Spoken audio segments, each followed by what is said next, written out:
मैं एक गरीब औरत थी जो टोकरी में बर्तन लेकर गली मोहल्ले बेचने के लिए जाती थी। लेकिन अब मैं अपनी बेटी के दहेज के लिए दर दर की ठोकरें खा रही थी और मुझे सड़कों पर टहलते टहलते काफी रात हो गई थी। तभी मेरे पास एक औरत बर्तन खरीदने के लिए आई। उसके हाथ में एक सूटकेस था जिसे वो बातों बातों में वहीं पर भूल गई थी। मैंने वो सूटकेस खोला तो गोल्ड की ज्वेलरी से भरा हुआ था। एक लम्हे के लिए मेरा दिल डगमगा गया था, लेकिन फिर मैंने ईमानदारी का रास्ता चुना और वो सूटकेस लेकर मैं उस औरत को लौटाने के लिए उसके बताए हुए पते पर पहुंच गई। मैंने उसके घर का दरवाज़ा खटखटाया। थोड़ी देर के बाद जैसे ही दरवाज़ा खुला तो सामने खड़े हुए इंसान को देखकर मेरे पैरों तले से ज़मीन निकल गई, क्योंकि वहाँ पर तो मैं शहर की एक बहुत ही पुरानी कच्ची और गरीब बस्ती में रहती थी। मैं काफ़ी बूढ़ी और गरीब बर्तन बेचने वाली औरत थी। मेरी सारी ज़िंदगी एक पुरानी सी टोकरी में रखे मामूली से कम पैसे वाले बर्तनों को बेचकर गुजर गई थी। मेरे कच्चे घर की छत हमेशा टपकती रहती थी। मैंने, मेरे पति ने और मेरी बेटी ने कभी सुकून की जिंदगी नहीं देखी थी। मेरे चेहरे पर पड़ने वाली गहरी झुर्रियां और मेरे सफ़ेद बाल मेरी जिंदगी की सारी सख्त मेहनतों और दुख तकलीफ़ों की गवाही देते थे, जो मैंने अपने बीमार पति और बच्चों का पेट पालने के लिए बर्दाश्त किए थे। मेरा शरीर अब मेहनत कर करके थक चुका था और मेरे शरीर से सारी ताकत खत्म हो चुकी थी। लेकिन फिर भी मैं रोज़ अपनी इस टोकरी में बाजार से बर्तन खरीदती और ऊपर वाले का नाम लेकर गली मोहल्ले में घर घर बर्तन बेचने के लिए निकल पड़ती थी। मैं एक बहुत ही ईमानदार और मेहनती इंसान थी, जो रोज़ सुबह सूरज की पहली किरण के साथ ही जाग जाती थी और सीधा पास के मंदिर में जाकर पहले माथा टेक कर आती थी। पूजा पाठ करने के बाद मैं इज्जत और मेहनत की कमाई के लिए ऊपर वाले से प्रार्थना किया करती, तो मेरी बूढ़ी और कमज़ोर आंखों से आंसू बहने लगते थे और मेरा झुर्रियों से भरा हुआ चेहरा भीग जाता था, क्योंकि मेरे रोज़ाना की कमाई बहुत कम थी और मेरे घर के खर्चे बहुत ज़्यादा थे। मेरे अलावा मेरे परिवार में कोई दूसरा कमाने वाला भी नहीं था। मेरी एक बेटी थी जिसका नाम मिहिका था। वो बिल्कुल मेरी परछाई थी। उसे देखकर मुझे अपनी जवानी याद आ जाती थी। मेरी बेटी बहुत सुंदर थी। मैं भी कभी अपनी जवानी में इतना ही सुंदर हुआ करती थी। मेरी बेटी बहुत सीधी सादी और संस्कारी थी। मैंने उसे बहुत अच्छे संस्कार दिए थे। वो बड़ों की इज्जत करना बहुत अच्छे से जानती थी और बहुत ही साधारण व्यवहार की थी। मेरी बेटी अपने बचपन से लेकर अब तक कभी भी अपने माता पिता से नए कपड़े या फिर किसी नए जूते या किसी भी महंगी चीज़ की डिमांड नहीं की थी। वो बहुत ही अच्छी तरह से जानती थी कि उसका पिता बीमार रहता है और उसकी माँ सारा दिन कड़कती धूप और ठिठुरती हुई सर्दी में मेहनत करके जो कुछ पैसे कमा कर लाती है, वो 2 वक्त की सूखी रोटी पूरी करने के काम आते हैं। मेरे पति भी एक बहुत ही साधारण और ईमानदार इंसान थे। मेरे पति ईंटों के भट्टे पर ईंटें ढोया करते थे, लेकिन फिर एक दिन उनके साथ वहां पर बहुत बड़ा हादसा हो गया। काफ़ी सारी ईंटें उनके शरीर पर गिर गई थी, जिसकी वजह से उनके शरीर पर काफ़ी सारी चोट आई थी। तभी से ही मैं और मेरी बेटी बहुत डर गए थे कि कहीं मेरे पति को कुछ ना हो जाए। काफ़ी समय तक उनकी चोटों का इलाज चलता रहा और मेरे घर का कमाने वाला इकलौता इंसान अब अक्सर बीमार रहने लगा था। मेरे पति जितना भी कमा कर लाते थे, उससे हमारे घर का गुजारा हो जाता था, लेकिन उनके बीमार पड़ने से हमारी ज़िंदगी पर काफ़ी असर पड़ा था। वक्त के साथ साथ उनके शरीर की चोटें तो ठीक हो गई थी, लेकिन नई नई बीमारियों ने उनके शरीर में जन्म ले लिया था। उन्होंने अब कहीं भी काम करना छोड़ दिया था, क्योंकि अब उनका शरीर इस काबिल ही नहीं रहा था। मेरे पति के सीने में अक्सर तेज़ दर्द रहता था और उन्हें खांसी भी होने लग जाती थी। उनके इलाज के लिए भी मेरे पास कभी पूरे पैसे नहीं होते थे। जब मेरे पति के साथ ये हादसा हुआ था, तब मेरी बेटी सिर्फ 4 साल की थी और तब से ही घर की सारी जिम्मेदारी मुझ पर आ गई थी। मैंने कुछ दिन तो लोगों के घरों में काम किया, लेकिन कई घरों में मेरे साथ लोगों का व्यवहार अच्छा नहीं था, जिसकी वजह से मैंने घरों में नौकरानी का काम करना छोड़ दिया था और थोड़े पैसे इकट्ठे करके बाजार से कम कीमत पर कुछ बर्तन खरीद लिए और उन्हें एक टोकरी में रख लिया। उस टोकरी को सर पर रखकर मैं गरीब मोहल्ले की गलियों में हर घर जाती थी, जहां अक्सर लोगों को बर्तनों की ज़रूरत होती है। मैं सारा दिन घर से बाहर बर्तन बेचने में लगी रहती थी और मेरी बेटी अपने पिता की सेवा करती रहती थी। मिहिका घर का सारा कामकाज भी किया करती थी। वो घर के कच्चे आंगन में झाड़ू देती थी, मिट्टी के चूल्हे पर सूखी लकड़ियां जलाकर खाना बनाया करती थी, जिसका धुआं उसकी आंखों में चुभता था। वो घर में रहकर अपने बीमार पिता की सेवा करती और जब रात को उसकी माँ बहुत ज़्यादा थक हार कर घर लौटती तो वो भागकर मेरे हाथ पैर दबाती थी और मुझे भी अपने हाथों से खाना खिलाया करती थी। मैं जब अपनी आज्ञाकारी और शरीफ बेटी को देखती तो मेरा दिल एक तरफ तो खुशी से भर जाता था कि है ऊपर वाले, तूने मुझे इतनी अच्छी और आज्ञाकारी बेटी दी है जो इस गरीबी और भूख में भी कभी कोई शिकायत नहीं करती और हमेशा ऊपर वाले से अपने माता पिता की सेहत के लिए प्रार्थना करती रहती है। लेकिन दूसरी तरफ मेरे दिल में एक बहुत बड़ा और गहरा दुख हर समय एक तेज कांटे की तरह चुभता रहता था, जो कि शायद हर माँ के दिल में चुभता है जब उसकी बेटी जवान हो जाती है। और वो दुख ये था कि मेरी बेटी की शादी और उसके दहेज की फिक्र। हमारे समाज का एक बहुत ही बड़ा और घटिया रिवाज है कि जब गरीब की बेटी जवान होती है तो गरीब माता पिता की रातों की नींद हमेशा हमेशा के लिए उड़ जाती है, क्योंकि उन्हें अपनी बेटी को ससुराल भेजने के लिए बहुत सारा सामान, महंगे कपड़े, चमकते हुए बर्तन, लकड़ी का फर्नीचर और भी महंगा महंगा सामान देना पड़ता है, जिसे दहेज कहा जाता है। दहेज प्रथा हमारे समाज में बहुत आम है, लेकिन मेरे पास तो अपनी बेटी को रोजाना अच्छा खाना खिलाने तक के पैसे नहीं थे, तो मैं उसके लिए इतना सारा और महंगा दहेज कैसे इकट्ठा कर सकती थी। मैं बहुत परेशान और मजबूर थी। हर माँ की तरह मैं भी चाहती थी मेरी बेटी का घर बसे, धूमधाम से उसकी शादी हो, मेरी बेटी के सारे अरमान पूरे हों। लेकिन मैं खाली हाथ थी। मेरे पास मेरी बेटी के अरमान पूरे करने के लिए पैसों की व्यवस्था नहीं थी। दिन इसी तरह तेजी के साथ गुजरते जा रहे थे और मिहिका की उम्र बढ़ती जा रही थी। मोहल्ले के लोग मेरे बीमार पति को आकर ताना दिया करते थे कि तुम लोगों ने अपनी जवान बेटी को घर में बैठा रखा है, क्या सारी जिंदगी इससे खाना पकाना ही करवाना है? इसके हाथ पीले क्यों नहीं कर देते तुम लोग? मेरे पति सबकी बातें खामोशी से सुनते रहते थे, क्योंकि वो खुद भी मजबूर थे। किसी को भी हमारी परेशानी नजर नहीं आती थी। मैं भी जब अपने मोहल्ले की किसी औरत से मुलाकात करती थी तो वो औरतें मुझे भी बातें सुनाया करती थी। कहती थी कि आखिर कब तक अपनी बेटी को घर में बिठाकर रखोगी, उसे उसके घर का क्यों नहीं कर देती? तुम क्या उसे अपने गले का फंदा बनाकर रखना चाहती हो? अरे माता पिता तो अपनी बेटियों की शादी जल्द से जल्द कर देना चाहते हैं, मगर तुम लोग तो बेटी को घर के कामों में लगाए रखते हो। लोगों की ये कड़वी बातें मेरे कमज़ोर दिल पर तीर की तरह लगती थी। मैं किसी को क्या बताती कि मैं सारी ज़िंदगी भी बर्तन बेच बेच कर गुजार दूं, तब भी मैं इतने पैसे जमा नहीं कर सकूंगी जिससे मेरी बेटी की शादी हो जाए। और आज के दौर में हमारे समाज में माता पिता को ये कहने वाले तो बहुत सारे लोग आते हैं कि अभी तक अपनी बेटी की शादी नहीं की, मगर कोई ये नहीं देख पाता कि माता पिता के आगे अपनी बेटी की शादी ना करने की कितनी बड़ी वजह रखी हुई है। मैं दिन रात अपनी पुरानी बर्तनों से भरी हुई टोकरी को सर पर रखकर घूमती रहती थी, लेकिन सारा दिन मेरा एक या दो ही बर्तन बिकता था और उसे बेचकर मेरे पास जो पैसे आते मैं उनसे रोज़ाना घर का खाना बनाने के लिए थोड़ा सा राशन ले जाती थी और मुझे बाकी के बर्तन खरीदने के लिए भी पैसे अपने पास रखने होते थे। सारा दिन मेहनत करने के बावजूद भी बचत ना के बराबर होती थी और जो थोड़े बहुत 100-50 रुपए मेरे पास होते थे मैं उनको अपने घर में मौजूद मिट्टी के बर्तन में छुपाकर रख देती थी, ताकि मैं अपनी बेटी की शादी के लिए कुछ सामान जमा कर सकूं। लेकिन आजकल की महंगाई के इस दौर में मेरी ये छोटी सी बचत आटे में नमक के बराबर भी नहीं थी। एक दिन मेरे घर में एक बहुत ही अच्छे और मालदार खाते पीते परिवार से मेरी बेटी का रिश्ता आया था। मैं तो हैरानी रह गई थी कि इतने अमीर लोग मेरे घर रिश्ता लेकर कैसे आ सकते हैं। वो लोग शहर के एक बहुत ही वीआईपी और अमीर इलाके में रहते थे। उनके पास बड़ी बड़ी गाड़ियाँ थी और उनका अपना बहुत बड़ा कारोबार था। मैं और मेरे बीमार पति तो ये सब देखकर हैरान और परेशानी हो गए थे कि इतने अमीर लोग हमारे इस छोटे से घर में और इस कच्ची सी बस्ती में रिश्ता मांगने के लिए क्यों आए हैं। लड़के के पिता हमारे यहाँ मेरी बेटी का रिश्ता लेकर आए थे। उन्होंने मुझे और मेरे पति को बताया था कि हमने आपकी बेटी को किसी फंक्शन में बहुत ही सादगी से बैठे हुए देखा था और उन्हें उसकी शराफत और उसके संस्कार बहुत पसंद आए थे।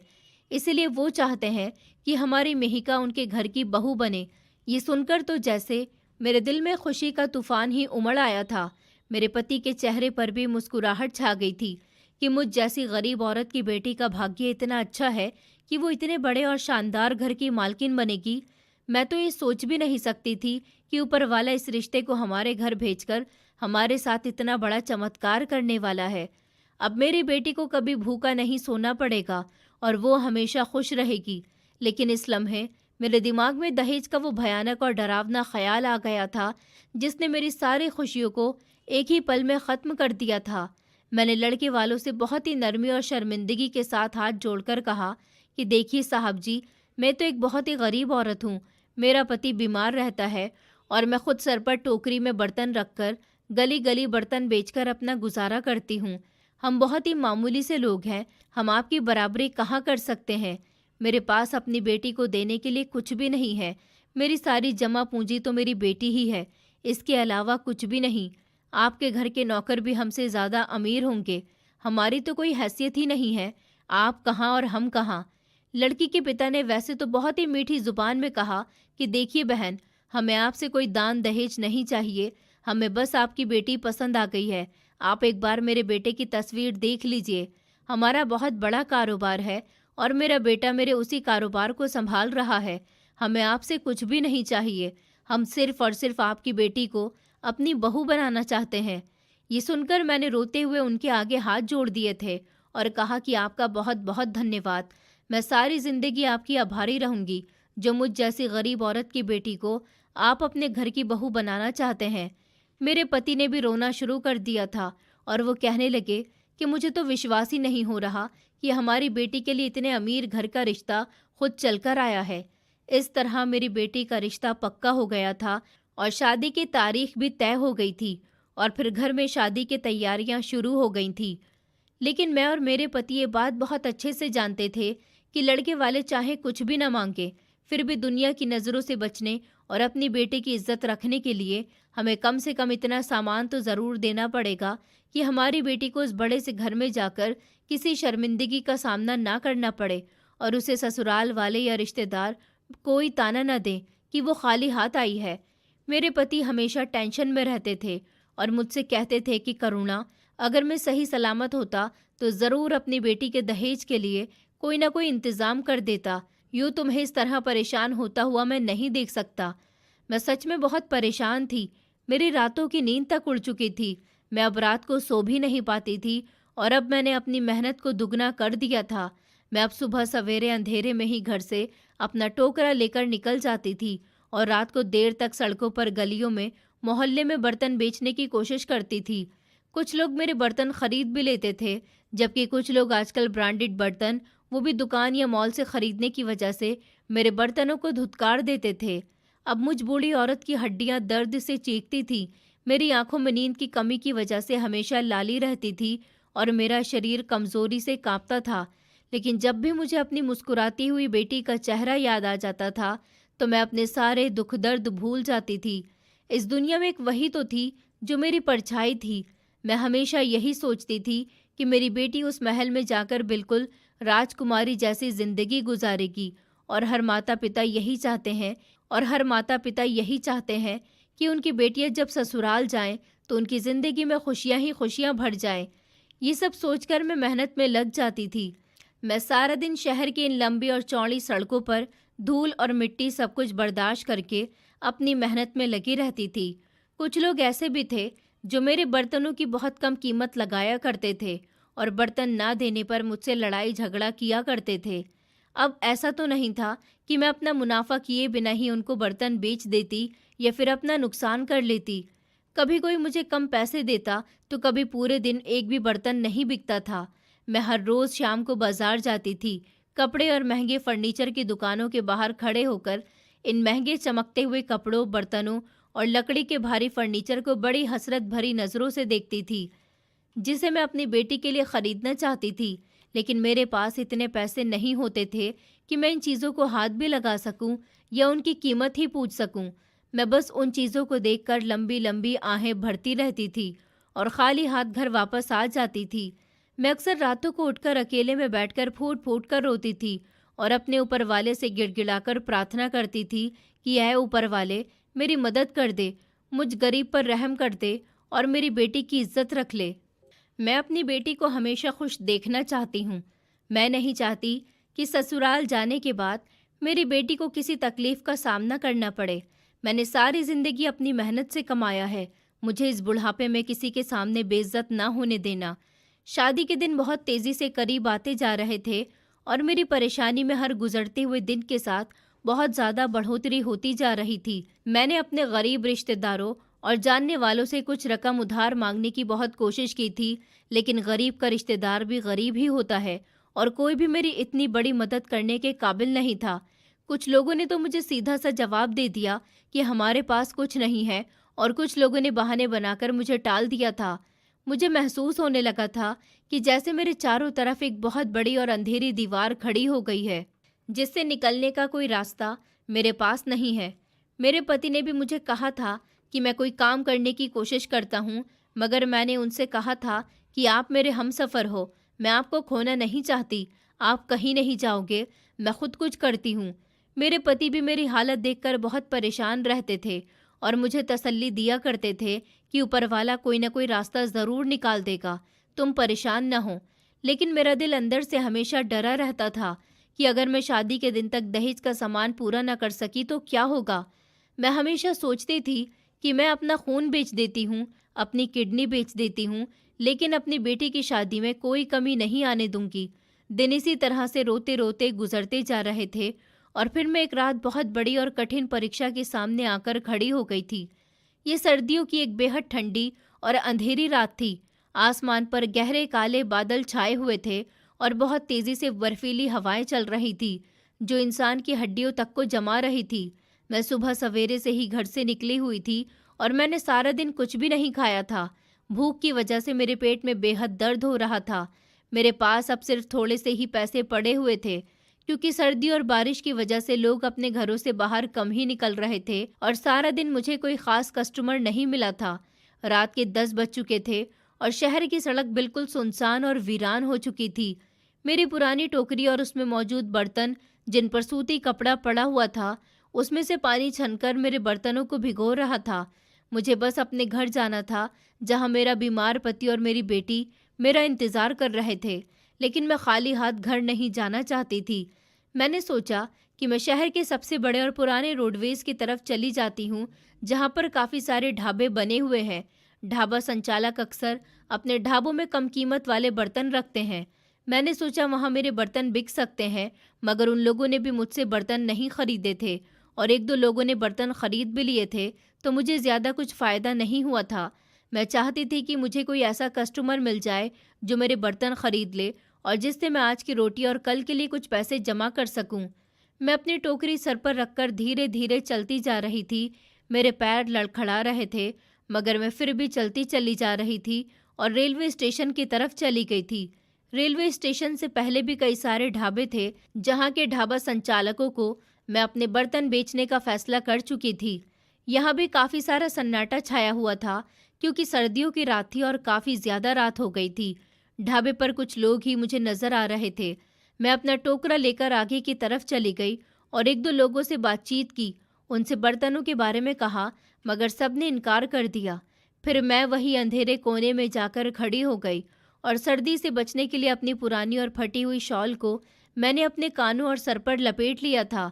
मैं लगातार ऊपर वाले को याद कर रही थी और अपने दिल में प्रार्थना कर रही थी कि काश कोई ऐसा इंसान मुझे मिल जाए जो मेरे थोड़े भी बर्तन खरीद ले, मगर मुझे उनकी अच्छी कीमत दे सके, ताकि मेरे आज के दिन की मेहनत बर्बाद न हो सके। काफ़ी देर तक इसी तरह से मैं सर्दी से कांपती हुई इंतज़ार करती रही और उसके बाद अचानक मेरी नज़र एक बड़े से ढाबे से निकलती एक औरत की तरफ गई, जो अपनी गाड़ी के अंदर जाने ही वाली थी जब उसकी नज़र मुझ पर पड़ी। वो देखने में बहुत ही अमीर लग रही थी। उसने बहुत कीमती और मोटे गर्म कपड़े पहने हुए थे और उसके हाथ में एक ब्रांडेड और खूबसूरत पर्स था और उसके दूसरे हाथ में एक सूटकेस था, जो देखने में काफ़ी भारी लग रहा था। उसकी उम्र लगभग 45 साल के करीब लग रही थी और उसके चेहरे पर एक अजीब सी परेशानी थी।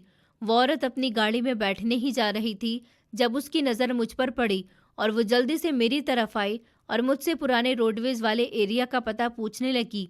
मैं उस रास्ते को अच्छे से जानती थी, क्योंकि मैं उससे पहले उस जगह पर कई बार जा चुकी थी नौकरानी का काम करने के लिए। इसलिए मैंने उन्हें वहाँ का पता बता दिया था कि उन्हें कैसे कैसे जाना है। बताया गया एड्रेस उन्होंने अच्छी तरह से समझ लिया था, क्योंकि वो शहर का सबसे वीआईपी इलाका था जो यहाँ से काफ़ी दूर था। मुझे सुकून मिला था कि मैंने किसी की मदद कर दी है।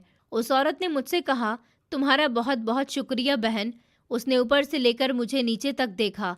वो शायद मेरे ख़राब हुलिये पर गौर कर रही थी। फिर उसने अपने पर्स से पैसे निकालकर मेरी तरफ बढ़ाए और कहने लगी, ये लो, ये पैसे तुम्हारे लिए, इन्हें तुम रख लो। मैंने कहा, नहीं नहीं बहन जी, मुझे ये पैसे नहीं चाहिए। आप मुझे ये पैसे किस लिए दे रही हैं? उसने कहा, तुमने मेरी मदद की है, मुझे एड्रेस बताया है। रात के इस समय मुझे तो दूर दूर तक यह एड्रेस बताने वाला कोई भी दिखाई नहीं दे रहा। मैंने इस ढाबे पर भी इस एड्रेस के बारे में पूछा तो कोई भी मुझे ठीक से बता नहीं रहा था, मगर तुमने मुझे बहुत अच्छे से समझा दिया। अभी मैं अपनी मंजिल तक पहुंच जाऊंगी। मैंने कहा, कोई बात नहीं, लेकिन मैं आपके ये पैसे ऐसे नहीं रख सकती। उस अमीर औरत ने कहा, तुम मुझे खुददार व्यवहार की औरत लगती हो। चलो ठीक है, मैं तुम्हारा कोई बर्तन ले लेती हूँ और फिर उसके बदले तुम मेरे ये पैसे रख लेना। ये समझ लेना कि मैंने तुम्हारा बर्तन खरीद लिया। इस तरह तुम्हारे आत्मविश्वास को ठेस भी नहीं पहुंचेगी। उनकी बात सुनकर मैं खुश हो गई थी। मैंने उनको अपने टोकरे में मौजूद बर्तन दिखाए तो उन्होंने एक पतीला लिया और फिर पैसे देकर वो वहाँ से चली गई थी। मैंने पैसे गिने तो ये पैसे मेरी उम्मीद से ज़्यादा थे। ये इतने पैसे थे जितने मैं पूरे महीने में कमा सकती थी। मैं खुश हो गई थी और अपनी बेटी की शादी और उसके दहेज के बारे में सोचती रही। मैं सोच ही रही थी कि कल इन पैसों से मिहिका को बाजार ले जाऊंगी। वो अपने लिए कुछ सामान और कपड़े खरीद लेगी। अब मैंने सोचा कि मुझे घर चलना चाहिए। घर जाकर मैं आराम करूंगी। और फिर जैसे ही मैंने ज़मीन में झुककर अपना टोकरा उठाया तो ज़मीन पर मौजूद उस सूटकेस को देखकर मेरा दिल एक लम्हे के लिए धड़कना भूल गया था। मेरी सांसें मेरे गले में अटक गईं। जहाँ पर वो औरत खड़े होकर मुझसे बात कर रही थी वहाँ एक छोटी सी दीवार थी। वहाँ उस औरत ने बातों ही बातों में अपना सूटकेस रख दिया था जिसे वो औरत अपने साथ लेकर आई थी। वो तो यहाँ से चली गई थी, लेकिन अपना सूटकेस अपने साथ ले जाना भूल गई थी। मेरे माथे पर तो सर्दी में भी पसीना आ गया। मेरा दिमाग काम करना बंद कर चुका था। मैं समझ नहीं पा रही थी कि मैं क्या करूं। मैं इस सूटकेस को वापस इस औरत तक कैसे पहुंचाऊं? मुझे तो पता भी नहीं था वो औरत कौन थी और कहां से आई थी, या फिर मैं इसे अपने पास रख लूं। मेरे अंदर एक अजीब सी जंग शुरू हो गई थी। एक गरीब माँ जिसके सर पर बेटी की शादी थी, जिसके पास अपनी बेटी को देने के लिए कुछ भी नहीं था और जिसे हर रोज पैसों के लिए दर दर की ठोकरें खानी पड़ती थी, उसके सामने एक अमीर औरत का सूटकेस पड़ा हुआ था। मैंने अपने कांपते हुए हाथों से इस भारी सूटकेस को उठाया और उसे अपने सामने जमीन पर रख लिया। वो बहुत ही भारी था। मेरे दिल से एक आवाज आई, करुणा, ये तुम्हारी बेटी के भाग्य का सामान है। ऊपर वाले ने तुम्हारी प्रार्थनाएं सुन ली हैं और तुम्हारी मदद कर दी है। ये सूटकेस अपने पास रख लो और अपनी बेटी की शादी धूमधाम से करो। वो अमीर औरत तो बहुत मालदार है, उसको तो इस सूटकेस के खो जाने से भी कोई फर्क नहीं पड़ेगा, लेकिन तुम्हारी तो सारी जिंदगी संवर जाएगी और तुम्हें किसी के सामने हाथ भी नहीं फैलाना पड़ेगा। ये लालच और मजबूरी की आवाज़ थी जो मेरे दिमाग पर हावी हो रही थी। मैंने इस सूटकेस को ध्यान से देखा। उसमें लॉक नहीं था जिसे मैं आसानी से खोल सकती थी। मेरी उत्सुकता और मेरी मजबूरी मुझे इस बात पर मजबूर कर रही थी कि मैं एक बार इस सूटकेस को खोलकर ज़रूर देखूं कि आखिर इसमें ऐसा क्या है जो ये इतना भारी हो रहा है। मेरे हाथ बुरी तरह से काँप रहे थे और मेरा दिल इतनी ज़ोर से धड़क रहा था कि मुझे लग रहा था कि मेरे दिल की आवाज़ बाहर सड़क पर भी सुनी जा सकती है। मैंने हिम्मत करके ऊपर वाले का नाम लिया और अपने कांपते हुए हाथों से सूटकेस को थोड़ा सा खोला और फिर धीरे धीरे उसका ढक्कन ऊपर उठाया। हल्की सी रोशनी में सूटकेस के अंदर मेरी नज़र पड़ी तो अंदर का वो हौलनाक और हैरान कर देने वाला नज़ारा देखकर मेरे पैरों तले से ज़मीन निकल गई थी। मेरी बूढ़ी आंखें हैरानी से पूरी फटी की फटी रह गईं, क्योंकि सूटकेस के अंदर बहुत सारे सोने के सेट भरे हुए थे। मेरा कमज़ोर शरीर डर और हैरानी की वजह से थर थर काँपने लगा। मुझे ऐसा लगा जैसे यह सब कोई बहुत बड़ा सपना है। मैंने उसमें मौजूद सोने का एक कीमती हार उठाकर अपने हाथ में लिया तो मेरा दिल जोर से धड़क उठा था। एक लम्हे के लिए इस गरीब और मजबूर माँ का पुराना और सच्चा ज़मीर बुरी तरह से डगमगा गया था और मेरे दिमाग पर लालच सवार हो गया था। मुझे अचानक अपनी बेटी का उदास चेहरा याद आने लगा। उसकी शादी करीब आ रही थी, जिसके दहेज के लिए मेरे पास कुछ भी नहीं था। ये सोने के गहने अगर मैंने अपने पास रख लिए तो मेरी बेटी की शादी खूब धूमधाम से होगी और मेरे पति का इलाज भी हो जाएगा। मैंने अपने हाथों को आगे बढ़ाया और इस सब को छूने लगी। मेरे दिल के एक गहरे कोने से मेरे जागते हुए मन की एक बहुत जोरदार और गरजदार आवाज़ आई, जिसने मेरे पूरे शरीर को हिलाकर रख दिया। मेरे मन ने सख्ती से कहा कि आज किस मुंह से किसी दूसरे के कीमती सामान को अपने घर ले जाऊं। मैं ऐसा नहीं कर सकती। ये जिसका है मुझे उसे वापस देना चाहिए। ये सोचकर मैंने फौरन अपने हाथ पीछे कर लिए थे। मेरी आंखों से आंसू बहने लगे थे। मैं वहीं फूट फूट कर रोने लगी और ऊपर वाले से हाथ जोड़कर कहने लगी कि मुझे माफ़ कर दो, मुझे इस भयानक पाप से बचा लो। मैं सारी जिंदगी भूखी मर जाऊंगी, लेकिन कभी भी किसी के माल पर गलत नज़र नहीं रखूंगी और ना ही ये सब अपनी बेटी को दूंगी। मैंने अपने आंसू साफ किए। अब मेरा दिल लालच से बिल्कुल साफ हो गया था। मैंने बहुत पक्के इरादे के साथ इस सूटकेस के ढक्कन को बंद किया और जल्दी से अपना टोकरा सर पर रखा और एक हाथ से इस सूटकेस को पकड़ लिया। अब बारिश शुरू हो चुकी थी, लेकिन मैंने सोच लिया था कि ये अमानत जिसकी है मैं उसे देकर ही रहूंगी।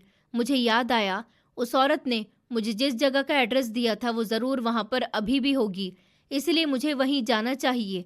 मेरे लिए अब अंधेरे में चलना मुश्किल हो रहा था, लेकिन मुझे बस इस अमानत को जल्द से जल्द वापस करने की फिक्र थी।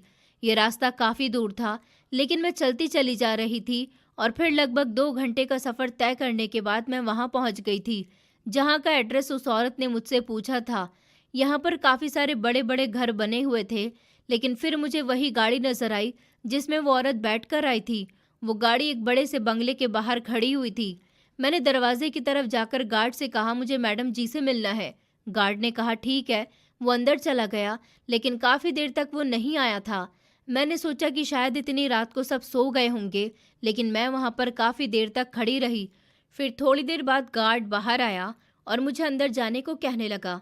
बारिश की वजह से मेरे सारे कपड़े भीग चुके थे, लेकिन मैं वहाँ से जाने वाली नहीं थी।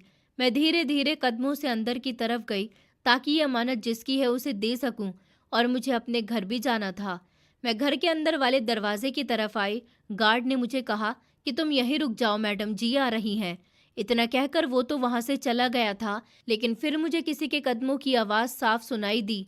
वो आवाज़ धीमी धीमी मेरे करीब आ रही थी। मैं दरवाजे से थोड़ा पीछे हटकर खड़ी हो गई। ये सूटकेस अभी भी मेरे हाथ में था, लेकिन अपना टोकरा मैं ज़मीन पर रख चुकी थी। मेरा दिल ज़ोर ज़ोर से धड़क रहा था कि पता नहीं अंदर से कौन आ रहा है और वो मेरे साथ क्या सुलूक करेगा। फिर 2 लोग बाहर आए। जैसे ही मेरी नज़र दरवाजे के बिल्कुल बीच में खड़े होने वाले इंसान की तरफ पड़ी, तो मेरी आंखें फटी की फटी रह गईं। मेरी आवाज़ गले में ही दबकर रह गई थी, क्योंकि इस बड़े और शानदार बंगले के इस छोटे से दरवाजे के आगे कोई ऐसा इंसान नहीं था जिसे मैं नहीं जानती थी, बल्कि दरवाजे के बिल्कुल बीच में तेज़ रोशनी के नीचे वही अमीर आदमी खड़ा हुआ था जो कुछ दिन पहले मुझ जैसी गरीब औरत के घर मेरी इकलौती बेटी का रिश्ता अपने बेटे के लिए मांगने आया था। ये वही इंसान था जिसके घर मेरी बेटी की शादी होने वाली थी और जिसके दहेज के लिए मैं दिन रात एक करके दर दर की ठोकरें खा रही थी। मुझे कुछ समझ नहीं आ रहा था कि ये सब क्या हो रहा है। मैं कोई सपना देख रही हूँ या मेरी आंखों का कोई धोखा है। वो औरत जिसने थोड़ी देर पहले मुझसे एड्रेस पूछा था, वो भी उसके बराबर में ही खड़ी हुई थी और अपना गहनों से भरा हुआ सूटकेस वहीं सड़क पर भूल गई थी। वो दरअसल मेरी बेटी की होने वाली सास थी, जिससे मेरी अभी तक मुलाकात नहीं हुई थी, क्योंकि हमारे यहाँ मेरी बेटी का रिश्ता मांगने के लिए सिर्फ लड़के के पिता आए थे, उसकी माँ नहीं। मुझे लगा कि शायद लड़के की माँ नहीं होगी, लेकिन अचानक मिलने वाले सदमे ने मुझे हैरान कर दिया था। जो बैग में पकड़े हुए थी वो मुझे और भी भारी लगने लगा था। मुझे ऐसा महसूस हो रहा था कि जैसे मैं किसी बहुत बड़े पाप या चोरी में पकड़ी गई हूँ, जबकि मैंने कोई चोरी नहीं की थी। मैं तो सिर्फ ईमानदारी के साथ इस इंसान की अमानत वापस करने के लिए आई थी। लेकिन मेरी बेटी के होने वाले सास ससुर को अचानक अपने सामने देखकर मेरे दिल में हजारों डरावने और परेशान करने वाले ख्याल दौड़ने लगे थे। मैंने सोचा कि कहीं ये लोग ये ना समझें कि मैं इस औरत का पीछा करते हुए यहाँ तक आई हूँ। ये शायद वो ये ना सोचें कि मैं किसी लालच में जाकर उनके घर के बाहर खड़ी हूँ और उनसे पैसे मांगना चाहती हूँ। मेरी ज़ुबान तो बिल्कुल गूंगी हो चुकी थी और मेरे मुंह से एक भी शब्द नहीं निकल पा रहा था। मैं बस हैरानी और परेशानी के मिले जुले उन दोनों के चेहरे को देख रही थी। इन दोनों के चेहरों पर कोई परेशानी या उदासी नहीं थी, बल्कि इन लोगों का चेहरा तो बहुत बेफिक्र और सुकून से भरा हुआ था। धीमे धीमे वो दोनों आगे बढ़ने लगे। उस औरत ने मेरे हाथ अपने गर्म हाथों से बहुत मजबूती से और प्यार से पकड़ लिए और मेरी बेटी के होने वाले ससुर ने इज्जत भरे शब्दों में मेरी तरफ देखते हुए कहा, बहन, आप इस तरह इस बारिश में यहाँ क्यों खड़ी हैं? अरे आप अंदर आइए, आपके तो कपड़े भी गीले हो चुके हैं। इस तरह तो आप बीमार पड़ जाएंगी। वो औरत जो मेरा हाथ पकड़े हुई थी वो अभी भी खामोश थी। मैंने हकलाते हुए और बहुत ही शर्मिंदगी के साथ इस औरत की आंखों की तरफ देखते हुए कहा, बहन, मैं यहाँ आपका पीछा करते हुए नहीं आई हूँ, बल्कि आप वहाँ सड़क के पास की दीवार पर अपनी एक अमानत छोड़ आई थी। मैं आपको आपकी वही अमानत देना चाहती थी। मैंने सोचा कि आप मुझे यहीं मिलेंगी, इसलिए मैं यहाँ आ गई। मुझे बिल्कुल भी पता नहीं था कि आप यहाँ रहती हैं। मैं तो बस अपना फ़र्ज़ पूरा करने के लिए आई थी। ये लीजिए आपका सूटकेस। मैंने वो सूटकेस उनकी तरफ बढ़ा दिया था और कहा कि संभाल कर रखिए। मैंने अपनी बेटी के होने वाले ससुर की तरफ हाथ जोड़ते हुए कहा कि अब मुझे जाने की इजाज़त दीजिए, मैं चलती हूँ। मैं गरीब और इज़्ज़तदार औरत हूँ। इतनी रात को मुझे इस तरह यहाँ आना अच्छा नहीं लग रहा। मेरे पति और मेरी बेटी घर पर मेरा इंतज़ार कर रहे होंगे। ये सुनकर मेरी बेटी के होने वाले ससुर तो मुस्कुराने लगे, लेकिन उसकी सास ने सूटकेस मेरे हाथों से नहीं लिया, बल्कि उन्होंने मुझे गले से लगाया और इज्जत के साथ मेरे कंधे पर हाथ रखा और ज़बरदस्ती मुझे अपने साथ घर के अंदर ले गईं। बंगले के अंदर का नज़ारा बहुत ही शानदार और गर्म था। हर तरफ बहुत ही सुंदर रोशनियां लगी हुई थी। मेरे गीले कपड़े और कीचड़ से भरे चप्पल इस बड़े घर के फर्श को ख़राब कर देंगे, लेकिन उन्होंने इस बात की कोई परवाह नहीं की और वो मुझे बहुत ही बड़े और सुंदर कमरे में ले गईं, जहाँ एक नर्म और आरामदायक बिस्तर लगा हुआ था। उन्होंने मुझे वहाँ पर बैठा दिया और अपने नौकरों को आवाज़ दी कि वो जल्दी से मेरे लिए कपड़े और गर्म चाय लेकर आएं। मैं जो अभी भी बिस्तर पर बैठी हुई काँप रही थी, मेरी आंखें बार बार इस सूटकेस की तरफ जा रही थी जो मैंने अपने कदमों के पास ज़मीन पर रखा हुआ था। मुझे कुछ भी समझ नहीं आ रहा था कि ये सब क्या माजरा है और ये औरत मेरे साथ इतना अच्छा और अजीब व्यवहार क्यों कर रही है। कुछ देर बाद एक नौकर एक बड़ा सा तौलिया और गर्म चाय का कप लेकर आया। मैंने अपने कांपते हुए हाथों से उस तौलिए को पकड़ा और अपना चेहरा और अपने गीले बाल साफ किए। फिर मैंने चाय का कप अपने दोनों हाथों में पकड़ा और चाय पी। वो अमीर औरत भी बिल्कुल मेरे बराबर में ही बैठ गई और फिर उसने मेरी तरफ देखते हुए बहुत ही प्यार और मोहब्बत से मुस्कुराकर कहा कि करुणा बहन, आपको हैरान और परेशान होने की बिल्कुल भी ज़रूरत नहीं है। आज रात जो कुछ भी हुआ वो कोई इत्तेफाक नहीं था और ना ही मैं अपना सूटकेस आपके सामने भूल कर आई थी। ये सब तो एक सोची समझी बात थी और ये मेरे लिए आपके लिए एक बहुत ही बड़ी परीक्षा थी। मैं आपके घर अपने पति के साथ इसलिए नहीं आई क्योंकि मैं आपके सामने नहीं आना चाहती थी। मेरे पति ही हमारे बेटे का रिश्ता आपकी बेटी के लिए लेने गए थे, लेकिन आज मैंने जानबूझकर आपसे मुलाकात की, एक अनजान औरत बनकर। मैंने डरते डरते पूछा, बहन जी, आप किस परीक्षा की बात कर रही हैं? मैं तो एक सीधी सी बूढ़ी गरीब औरत हूँ। मुझे आपकी बड़ी बड़ी बातें समझ नहीं आ रही। मैंने तो आपका कोई नुकसान नहीं किया और ना ही मैंने उस सूटकेस में से कोई चीज़ निकाली है। आप चाहें तो तसल्ली कर लीजिए। उस औरत ने दोबारा से मेरा हाथ अपने हाथों में ले लिया और मुझे समझाते हुए कहने लगी, मैं आपकी बेटी की होने वाली सास हूँ। ये बात तो मैं इस घर में दाखिल होते ही समझ गई थी, क्योंकि वो अपने पति के कदम से कदम मिलाते हुए मेरे सामने आई थी। उन्होंने मुझे बताया कि हम शहर के सबसे अमीर लोग हैं। ऊपर वाले ने हमें दुनिया की हर चीज़, हर दौलत दी है। हमारे पास इतनी दौलत है कि हमारी कई पीढ़ियां बैठकर खा सकती हैं। हमें किसी चीज़ की कोई कमी नहीं है, लेकिन हमारी ज़िंदगी का सबसे बड़ा सहारा और हमारी सबसे बड़ी खुशी हमारा इकलौता बेटा है, जिसकी शादी हमने आपकी बेटी के साथ तय की है। मैंने अपने बेटे के लिए कभी भी किसी अमीर या किसी बहुत बड़े परिवार की बेटी की तलाश नहीं की, क्योंकि मैं जानती हूँ कि ज़्यादा दौलत अक्सर इंसान को घमंडी बना देती है और बहुत सी फैमिलीज़ में अक्सर शराफत और सिंप्लिसिटी नहीं होती। मैं हमेशा से यही चाहती थी कि मेरे घर में जो बहू आए वो एक बहुत ही शरीफ और संस्कारी और अच्छे परिवार की बेटी हो, जिसके दिल में ऊपर वाले का डर हो, जिसने गरीबी और सादगी देखी हो और जो मेरे घर को स्वर्ग बना दे। जब मैंने आपकी बेटी मेहिका को देखा और उसकी सादगी और उसके अच्छे संस्कारों के बारे में सुना, तो तभी मैंने फैसला कर लिया था कि मेरी बहू सिर्फ और सिर्फ आपकी बेटी ही बनेगी। मैंने अपने पति को आपके घर रिश्ता पक्का करने के लिए भेज दिया था और उन्होंने आपसे साफ शब्दों में कह दिया था कि हमें कोई दान दहेज नहीं चाहिए और ना ही हमें कोई लालच है। लेकिन मेरे पति ने मुझे जाकर बताया कि उन्होंने आपके और आपके पति के चेहरे पर परेशानी और एक बहुत बड़ा डर देखा था। मैं अच्छी तरह जानती हूँ कि हमारा समाज कितना जालिम है और गरीब माता पिता अपनी बेटी की शादी के लिए कितने मजबूर और कितने परेशान होते हैं। मुझे पता था कि आप दिन रात बहुत मेहनत कर रही हैं और दर दर की ठोकरें खा रही हैं, ताकि अपनी बेटी को कम से कम इतना सामान तो ज़रूर दे सकें कि उसे मेरे घर में कोई ताना न दे। इस औरत ने अपनी बात को जारी रखते हुए कहा कि मैंने बाजार में आपको कई बार महंगी और पुरानी दुकानों के बाहर खड़े हुए बहुत हसरत भरी नज़रों से देखते हुए पाया है। मैंने आपकी वो मजबूरी और बेबसी देखी है जो एक माँ के दिल को चीर देती है। मैं चाहती तो आपको वैसे ही पैसे दे सकती थी या आपके घर सारा सामान भिजवा सकती थी, लेकिन मुझे इस बात का डर था कि इससे आपकी इज्जत को ठेस पहुंचेगी और आपको लगेगा कि हम आप पर कोई एहसान कर रहे हैं या आपकी गरीबी का मजाक उड़ा रहे हैं। मैं और मेरे पति ने एक प्लान बनाया और ये सारा खेल खेला। हम आपकी ईमानदारी की बहुत इज्जत करते हैं। आज मैंने जानबूझकर आपका सामना किया और आपसे एड्रेस पूछने की एक्टिंग की, और मैं जानबूझकर ही ये सूटकेस वहाँ छोड़ आई थी। ये मेरा भूलना नहीं था, बल्कि आपके सच्चे और जागते हुए मन का एक बहुत बड़ा और कड़ा इम्तिहान था। हम देखना चाहते थे कि गरीब और मजबूर माँ बेटी की शादी करने जा रही हो और उसके पास कोई बंदोबस्त ना हो। जब उसके हाथ में इतनी बड़ी और बेपनाह दौलत आ जाए तो वो क्या इस दौलत के सामने अपनी ईमानदारी को बेच देगी? क्या वो अपनी मजबूरी को बहाना बनाकर सच्चाई का रास्ता छोड़ देगी या अपनी सच्चाई और ईमानदारी पर कायम रहेगी? मैं अपने घर के अंदर आकर अपनी खिड़की से बाहर अंधेरी सड़क की तरफ देख रही थी कि आप मेरी अमानत वापस करने आएंगी या नहीं।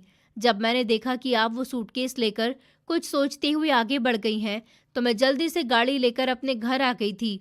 मुझे आप पर पूरा भरोसा था कि आप ज़रूर उसी पते पर आ रही होंगी जो मैंने आपसे पूछा था, और मेरा भरोसा 100% सही साबित हो गया।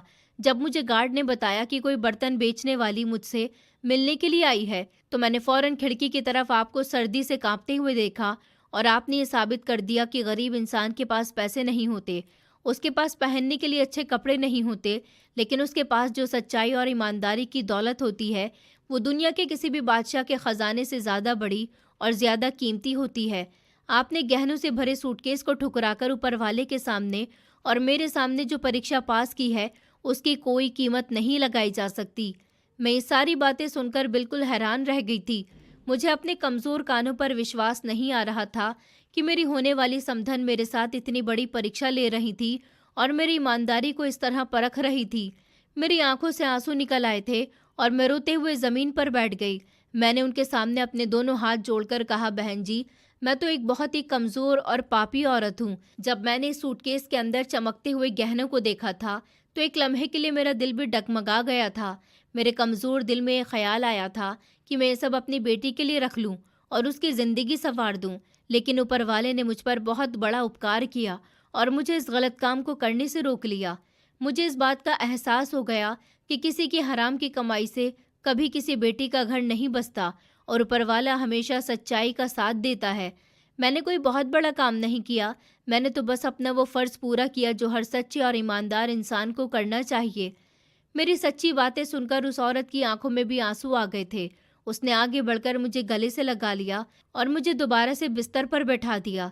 उसने ज़मीन पर पड़े हुए इस सूटकेस को उठाया और उसे बिल्कुल मेरे सामने रख दिया। उसने बहुत ही मोहब्बत और इज्जत भरे शब्दों में कहा, करुणा बहन, ये कोई भूली हुई अमानत नहीं है और ना ही ये कोई चोरी का माल है, बल्कि हम दोनों पति पत्नी की तरफ से और मेरे बेटे की तरफ से आपकी बेटी के लिए है। मैं आज रात आपकी सच्चाई का इनाम समझकर आपको ये दे रही थी। मेरे पति भी ऐसा ही चाहते हैं और बाहर खड़े हुए हम लोगों का इंतज़ार कर रहे हैं। आपकी बेटी मेरी भी बेटी है और वो अब इस घर की बहू बनकर नहीं, बल्कि इस घर की सच्ची मालकिन और रानी बनकर आएगी। मुझे आपसे और आपकी बेटी से दहेज के नाम पर कोई भी चीज़ नहीं चाहिए।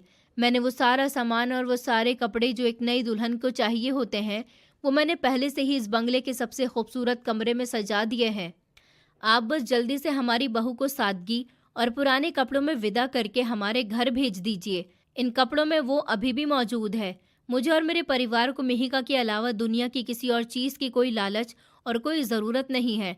मैंने जब अपनी बेटी की होने वाली सास की ये बातें सुनी और उसके इतने बड़े और खुले दिल को देखा तो मेरा सारा शरीर एक अजीब से सुकून और खुशी से भर गया। मेरे दिल पर पिछले कई महीनों से जो दहेज का और पैसों का इतना बड़ा और भारी पहाड़ रखा हुआ था, वो एक ही लम्हे में रुआं रुआं होकर हवा में उड़ गया। मुझे ऐसा लगा जैसे ऊपर वाले ने मेरी सारी प्रार्थनाएं और मेरी सारी मेहनत को एक साथ स्वीकार कर लिया हो। मैंने आंखें बंद करके सुकून का सांस लिया था और फूट फूट कर रोने लगी थी।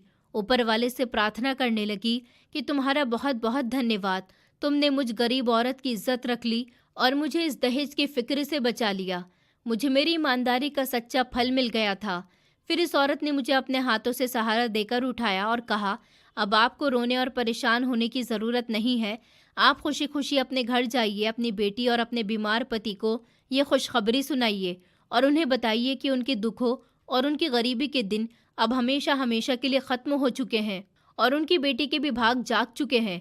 इस औरत ने अपने नौकरों को हुक्म दिया कि वो बंगले की सबसे बड़ी और सबसे शानदार गाड़ी निकाले और मुझे इस कीमती सूटकेस के साथ बहुत इज्जत और हिफाजत के साथ मेरे घर पर छोड़ कर आए।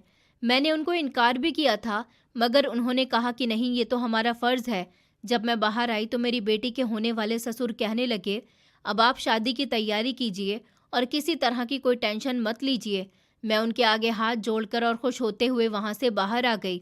बाहर मेरे लिए बड़ी सी गाड़ी इंतज़ार कर रही थी। मैंने जब इस गाड़ी की तरफ देखा तो मेरी बेटी की होने वाली सास ने मुस्कुराकर कहा कि आपका वो टोकरा अपने पास रख लिया है, क्योंकि अब आपको सड़कों पर बर्तन बेचकर धक्के खाने की ज़रूरत नहीं है। अब आप और आपके पति हमारे साथ यहाँ हमारे घर में रहेंगे। हमारा घर बहुत बड़ा है। मेरे बेटे को न सिर्फ आपकी बेटी पसंद है, बल्कि साथ साथ वो आप लोगों की मदद भी करना चाहता है और आप लोगों को अपने साथ रखना चाहता है। आप दोनों पति पत्नी अपनी बेटी के साथ सारी ज़िंदगी यहाँ आराम से रहेंगे। मुझे ये सब सुनकर बहुत शर्मिंदगी भी हुई थी। मैंने उनसे मना किया था तो उन्होंने कहा कि नहीं, मैं ऐसा नहीं कर सकती। मैं अपनी बेटी के ससुराल में नहीं रह सकती। उन्होंने कहा, ये आपकी बेटी का ससुराल नहीं है, बल्कि आपकी बेटी का घर है। इसके साथ साथ ये आपका भी घर है। उन्होंने मुझे इज्जत के साथ इस गाड़ी में रवाना कर दिया। मैं इस बड़ी सी गाड़ी में बैठकर अपने घर की तरफ जा रही थी तो बारिश बिल्कुल रुक चुकी थी और आसमान पर भी हल्की हल्की सफ़ेदी और रोशनी फैलनी शुरू हो गई थी। ये रोशनी सिर्फ आसमान पर नहीं थी, बल्कि ये रोशनी मेरे अंदर के अंधेरे और दुख भरी जिंदगी में फैल रही थी, जिसने मुझे एक नई उम्मीद और एक नया जुनून दिया था। जब मैं अपने कच्चे और पुराने घर के दरवाजे पर पहुंची तो मेरे पति और मेरी बेटी जागकर मेरा इंतजार कर रहे थे और परेशानी की हालत में ऊपर वाले से प्रार्थना कर रहे थे। जब मैंने घर के अंदर कदम रखा और उन दोनों ने मेरे चेहरे पर अजीब सी चमक और सुकून भरी खुशी देखी तो वो दोनों हैरान रह गए थे। मैंने गहनों से भरा हुआ सूटकेस अपने पति के सामने रख दिया और मुझे रात का वो सारा हादसा, परीक्षा और मेरी बेटी के होने वाले सास ससुर की सारी बातें एक एक करके सुनाई।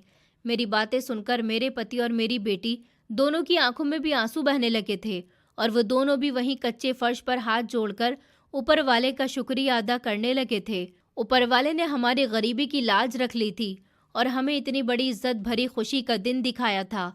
मेरी बेटी की शादी का दिन जब आया तो पूरे मोहल्ले के लोग हैरान और परेशान थे कि मुझ जैसी गरीब औरत की बेटी की इतनी शानदार बारात कैसे आ गई। वो लोग मेरी बेटी को बहुत ही सादगी और इज्जत के साथ विदा करके ले गए थे। उन्होंने पूरे मोहल्ले के लोगों को अच्छा और स्वादिष्ट खाना खिलाया और किसी भी तरह का कोई घमंड या दिखावा नहीं किया था। मेरी बेटी बहुत ही खुश थी। वो बहुत सुंदर लग रही थी। उसके चेहरे पर जो सच्चाई की चमक थी वो दुनिया के किसी भी महंगे और कीमती कपड़ों से ज़्यादा सुंदर और रोशन लग रही थी। विदाई के समय जब मैंने अपनी बेटी को अपने गले से लगाया तो मेरी आंखों में दुख के आंसू नहीं थे, बल्कि मेरी आंखों में गर्व और खुशी के आंसू थे। मैं जानती थी कि मैं अपनी बेटी को किसी ऐसे घर नहीं भेज रही हूँ जहाँ उसे दहेज के ताने सुनने पड़ेंगे या जहाँ उसे नौकरानी समझा जाएगा, बल्कि मैं अपनी बेटी को एक ऐसे शरीफ और सच्चे इंसान के घर विदा कर रही हूँ जो इंसान की दौलत से नहीं बल्कि उसकी सच्चाई और उसके ईमानदार किरदार से प्यार करता है। मेरे पति भी अपनी बेटी को आशीर्वाद देकर विदा कर रहे थे। हमारा दिल सुकून से भरा हुआ था। जब मेरी बेटी को डोली में बिठाकर उस बड़े और शानदार बंगले की तरफ रवाना किया गया तो पूरा मोहल्ला उसकी खुशनसीबी और मेरे ईमानदारी की मिसाल दे रहा था। सब लोग कह रहे थे कि जो इंसान ऊपर वाले पर भरोसा करता है और बुरे समय में भी सच्चाई और ईमानदारी का दामन नहीं छोड़ता तो ऊपर वाला उसे ऐसे मुकाम और ऐसी इज्जत देता है जिसके बारे में कोई मामूली इंसान सोच भी नहीं सकता। मेरी बेटी जब इस बड़े बंगले में दुल्हन बनकर दाखिल हुई तो उसके ससुर ने उसे अपनी सगी बेटी से भी ज़्यादा प्यार और इज्जत दी और उसकी सास ने खुशी के मारे उसे गले लगा लिया। घर की सारी तिजोरियों की चाबी मेरी बेटी के हाथ में दे दी और कहा कि बेटा, अब से इस घर की मालकिन तुम हो। अपने पति के साथ खूब इज्जत और मोहब्बत के साथ रहना। मेरी बेटी के पति ने भी उसका हाथ थामकर उससे वादा किया कि मैं हमेशा तुम्हारा ख्याल रखूंगा। मेरी बेटी ने ऐसा ही किया। उसने अपने पति के साथ बेपनाह मोहब्बत की और सास ससुर की सेवा करके सबका दिल जीत लिया और घर के माहौल को स्वर्ग से भी ज़्यादा सुंदर बना दिया। मेरी बेटी ने कभी अपनी गरीबी पर शर्मिंदगी महसूस नहीं की और ना ही कभी दौलत का घमंड किया। उसके आने के कुछ दिनों बाद हमारे दामाद ने हम दोनों पति पत्नी को भी अपने घर बुला लिया था और मैं अब बर्तन बेचने से आज़ाद हो चुकी थी। मेरे दामाद ने मेरे पति का भी इलाज करवाया और फिर जब मेरे पति बिल्कुल ठीक हो गए तो हमने फैसला किया कि हमें अपनी बेटी के ससुराल से चले जाना चाहिए, क्योंकि जैसा भी था ये मेरी बेटी का ससुराल था। अब मेरे पति कमाने लायक हो गए थे, इसलिए हम अपनी बेटी के ससुराल से वापस अपने घर में आ गए। अपने पुराने कच्चे घर में नहीं, बल्कि हमने एक नया घर लिया था। वहाँ पर मैं और मेरे पति बेफिक्र की ज़िंदगी बिताने लगे। मैं अपनी इस कहानी से आप लोगों को ये मैसेज देना चाहती हूँ कि हमारे समाज से दहेज प्रथा को ख़त्म कर देना चाहिए। दहेज एक बहुत बुरी और घटिया रस्म है जो गरीब बेटियों और उनके परिवार वालों को परेशान कर देती है। इंसान की असली पहचान उसके कपड़ों या उसके बैंक बैलेंस से नहीं होती, बल्कि इंसान की असली पहचान उसके सच्चे मन और उसकी ईमानदारी और उसकी शराफत से होती है। अगर कोई इंसान लालच की हवस में आकर गलत रास्ता अपना ले तो वो दुनिया में तो शायद कुछ दिन खुश रह ले, लेकिन जीते जी उसका अंजाम बहुत बुरा होता है। और जो इंसान गरीबी और मजदूरी में भी ऊपर वाले का शुक्रिया अदा करे और सच्चाई का रास्ता चुनता है, तो ऊपर वाला उसके लिए बंद दरवाजों को भी खोल देता है। ये कहानी आज भी उन सारे लोगों के लिए एक बहुत बड़ा सबक और रोशनी की एक नई किरण है जो दहेज की वजह से परेशान है। इसलिए दहेज प्रथा खत्म कीजिए और बहुओं को बेटी बनाकर रखिए। दोस्तों, उम्मीद करती हूँ आपको हमारी कहानी पसंद आई होगी। कहानी पसंद आई है तो वीडियो को लाइक करें, चैनल पर नए हैं तो चैनल को सब्सक्राइब करें और हाँ, नोटिफिकेशन बेल को ज़रूर दबाएं ताकि अगली अपडेट सबसे पहले आपको मिले।